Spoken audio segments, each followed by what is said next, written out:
to order GCash Mastercard on your GCash app. So, madali lang po yan. Kung gusto niyo pong malaman, tapusin niyo lang po ang video na to at bago po yan, just like and subscribe to our YouTube channel kung bago ka pa lang po sa channel na to.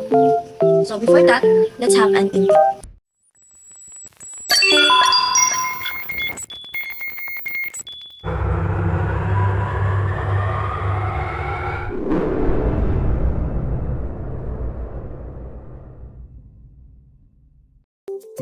So, diretso na po tayo sa ating GCash app.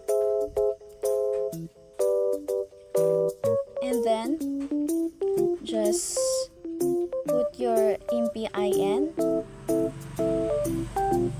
And then, ayan na po. So, nakikita niyo po sa gilid yung cards. Pindutin niyo po yung cards.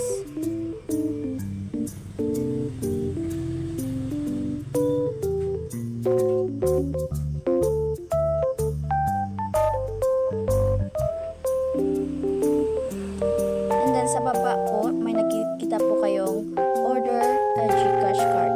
So, ayan na po. So, pindutin nyo din po yung order a card. Next, ayan na po. Nakikita nyo po, send me a card. So, pindutin nyo po lang yan.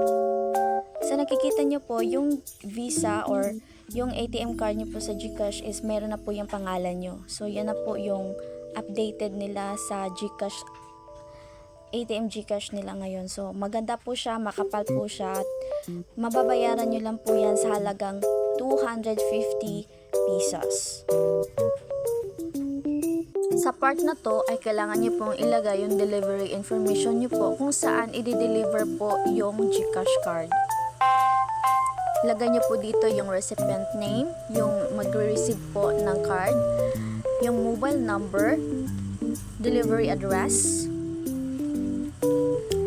yung province niyo po, and then ito na po yung itsura na pagkatapos niyo po mag-fill up na yung information para sa delivery.